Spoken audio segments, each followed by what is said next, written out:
Hey everyone, welcome back to Flow State Reactions. I am Starry and I am here yet again to react to the one and the only, the Lord of the Rings. This is the behind the scenes and this is the appendices, and I am just so excited to get into this one. This is for the Two Towers and we are watching Cameras in Middle Earth, okay?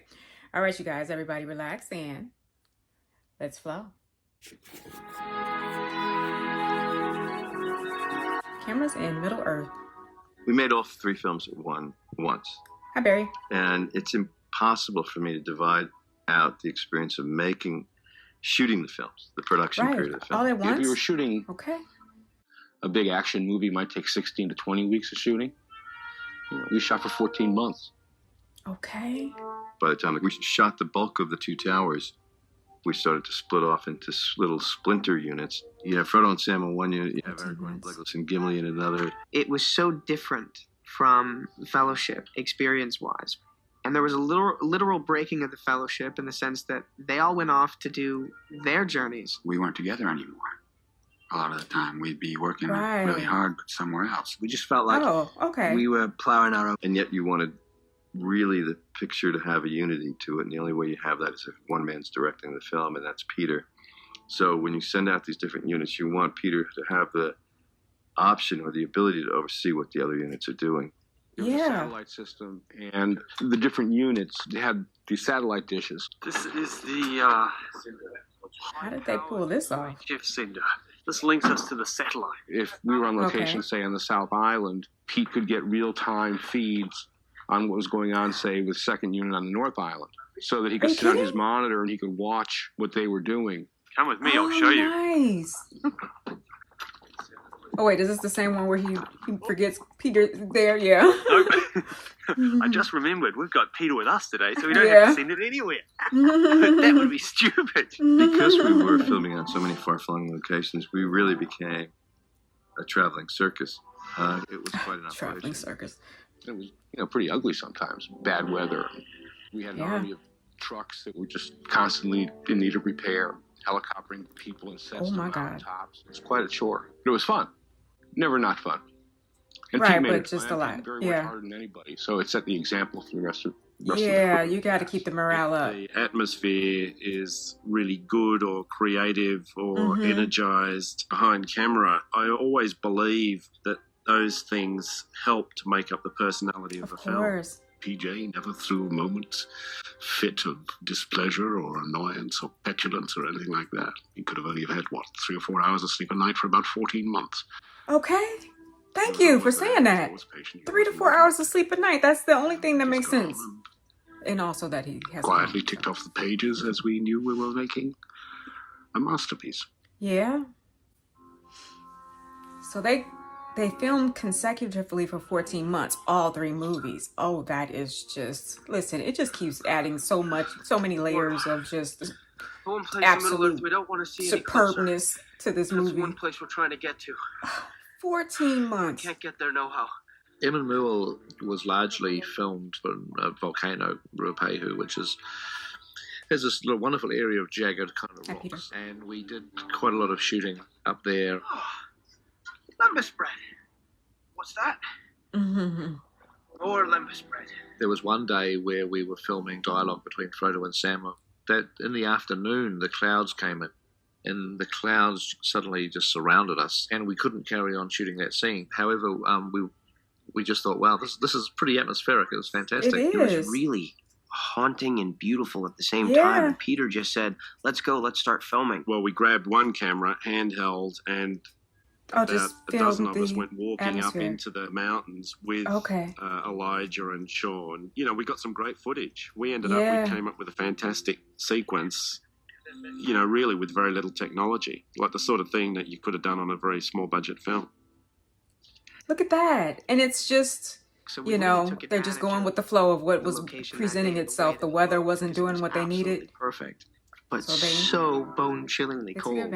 All of the things that you feel when you're in that real environment, as an actor, you can absorb those into your consciousness and then kind of hopefully recall them at will when you're on a set that's 100 degrees because of the lights and it's polystyrene rocks. 2/3 of our experience in Lord of the Rings was spent, it seemed anyway, on these massive rock sets that were the same rocks over and over again. If a particular set wasn't finished being built of a given week and Peter was waiting for it, the standard kind of fallback plan was put up some polystyrene rocks and we'll shoot some Sam and Frodo stuff. We'd get to set and he'd look at me. Here you go. Here we are again. And another batch of rocks. It was monotonous and it was kind of tedious because it was the same thing every day. Which is perfect. You know, it's perfect for our journey. It's perfect because that's exactly what they're going through. And, you know, that feeling of them being lost at the beginning of the Two Towers and what we were really feeling every day being on these, you know, rock sets. I hadn't really even thought of that. The reality of what Frodo and Sam were going through. The monotony of them sitting there acting with these rocks every single day. Frodo and Sam first meet Gollum is a really important moment in the story. And Peter wanted to make sure that it was realized perfectly on screen. Pete decided that he wanted to make the shot an exact replica of one of Alan Lee's paintings. And so we got it on set, and we got Andy down on the ground, and then we got Sean there and his arms, and then me above him, and we completely recreated it for the film. I just love that it came back to that original Alan Lee painting. I think that's beautiful. This is Sting. Gollum. Smeagol. Where the Urks are bringing Merry and Pippin, and where Aragorn, Gimli, and Legolas are chasing through is a location called Poolburn, which is on the South Island. We started realizing we needed to bring in another second unit and decided to approach Jeff Murphy. Jeff Murphy is a legend in New Zealand filmmaking. He really knows how to make movies. He knows every cut, so he can film things pretty quickly. So he came in he was filming the Uruk-hai sequences with Merry and Pippin on the back of the Uruk-hai. And the amazing thing about Jeff was he was always sitting in an armchair. Yeah, it was just a ragtag office chair. Look at that. Office chair that he would drag around everywhere to sit in. It's probably a kind of a lucky thing, you know? Yeah. Because he always wore the same leather coat as well. I was in a bookshop one day and it was a book on New Zealand filmmaking. There's Jeff. 1974 or whatever it was, and he's got that leather coat on. Yeah, that was money well spent. And then during lunch one day, I said, "So that chair that you've got, when did you get hooked up with that? You know, was that like your first movie or?" Okay. He's like, "No," he says, "That's kind of strange thing." He said, "I arrived at Stone Street in Wellington, and somebody said to me, you know, what chair do you want?" And I just said, "That one." He said it looked comfy. So in the studio, he had that chair, and he said when he got to Poolburn, he says he saw it being helicoptered in. This chair.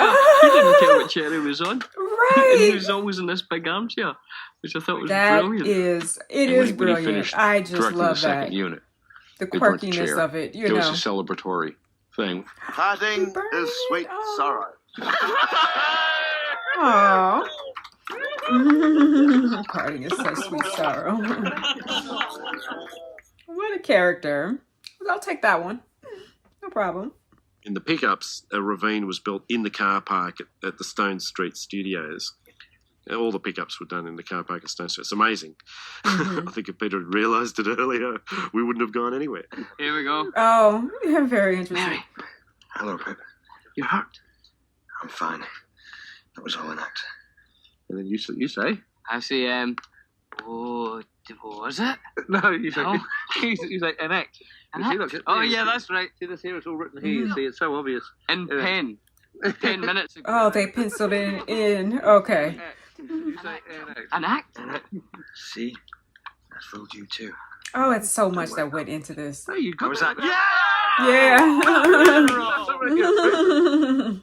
The guys that were playing the Uruk-hais. I forgot that they were doing the script at the last minute, making changes the big rigs every day. Exact same Uruk-hai costumes, but they're made so that Merry and Pippin do actually look like they're 2 foot or 3 foot tall. The shoulders are large, yeah, and the helmets are big, and everything's just scaled up. Dom and Billy, the small guys, but once you run up and down 100 or so meters, it's quite daunting.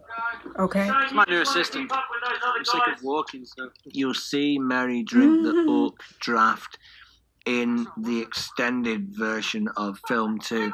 couldn't be more sticky. You know what I mean? Just like the consistency of liquid glue. The first retch that I did then was acted, but the second retch was completely genuine. I just kind of went. But Pete Jackson loved it. Absolutely loved it. I can imagine. He was like, pour more down there and let's do it again, and make sure you kind of do a projectile vomit towards the camera. I know that it's pretty seamlessly intercutting between location work from the South Island, outdoor studio work in the little bitty hobbits caught up by the orcs. Footage that ended up shooting at night because you know, sometimes once Peter gets rolling, he just doesn't like to stop. You know, it never ceases to amaze me, actually, you know, how some of these things, you know, we get away with some of these things. Carl Urban's a New Zealand actor who we'd seen in Kiwi movies. We wanted to really take this opportunity of letting a New Zealand actor have one of the principal roles in the trilogy. Saruman has poisoned the mind of the king thing much. Where Aomer rides up and surrounds Aragorn, Legolas and Gimli. The way Peter approached shooting that scene was quite unique, and it was quite unlike fragmented style of shooting a film, where you would cover your wide shot, you'd go in for your mid, and then you'd go in for your tight. What he did was he wanted to capture a more sort of war documentary feel for the scene, and so the way he covered it was to position 4 cameramen with handheld cameras right in amongst the action, and he just let the scene roll from the moment we ride up to the moment we ride away, and that was quite unique. So the cameramen were actually in there jostling for different sort of sizes of frames. Some guys would be in tight and some would be further away, and even though we were shooting film, it felt like, you know, we were almost doing theatre in a way, because we actually had a decent run at it. It wasn't broken up and it wasn't fragmented. I remember it was a particularly moody day, and it was just perfect for the scene and for what Tolkien had written. It's still so strange seeing the cameras, you know. Everything just seems so realistic. You forget cameras are, of course, in the mix of everything. When you get into horseback riding, often we wanted riders that had their own horses. So I remember discovering at breakfast, I thought I was surrounded by all these Rohan men, only to hear them start talking and realize that, in fact, these horse riders were a group of women who had gone through makeup and now were having porridge in their beards. And so you'd sit down and you really knew you were with the traveling circus, because you're having breakfast with the bearded women. Right. You've been in battle. Oh, that's interesting. That makes sense. Get riders who already have their own horses. There's some very good Let me tell you something. In New Zealand, and it'd be silly not to take advantage of them. Really, I am a girl. I am. It's just not real, see? I'm a girl. I mean, some of the women rode as well or better than any of the men. So. Yeah. But it could be confusing at times. I actually happen to know the story of Viggo becoming quite fond of a Rohan man who turned out to be a woman. I can't honestly deny anything that Mr. Monahan has said or implied. With a kind of strawberry blonde beard. And I always knew Viggo had good taste. You know? But I am thankful that he showed a measure of discretion. She's a woman, so I get that out of her, but she's also bearded, which means I can, you know, I kind of get a different kind of spin on things. And gentlemanly restraint. And that's fine, you know, Viggo's an artist and he can do whatever he wants. It's not really going to float my boat, but I'm not going to say anything against him. You just keep on trucking, Viggo. That's great. He's going to kick the out of me for that one. That's good. But when they all come riding up to the burning pile of orcs and they feel that Merry and Pippin have been destroyed, Viggo vents his anger and he kicks the helmet across the landscape. And I said to Viggo, you know, I'm going to put the camera sort of down the hillside a little bit, and can you try to kick the helmet as close as possible to the lens, because it'll look great if it just like flies past us.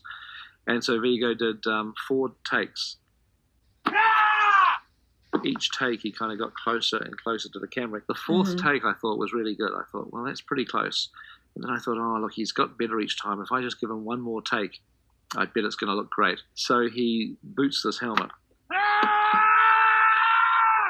And then he let out this scream. I thought, wow, this is strong. I mean, this is like Aragorn is like just in total grief at what's just happened to Merry and Pippin. This is really cool. And he didn't say anything to us, but we found out that Viggo had actually broken 2 toes with that last kick. And normally an actor would say, cut, I've hurt myself. God, stop, quickly, get the medic. I mean,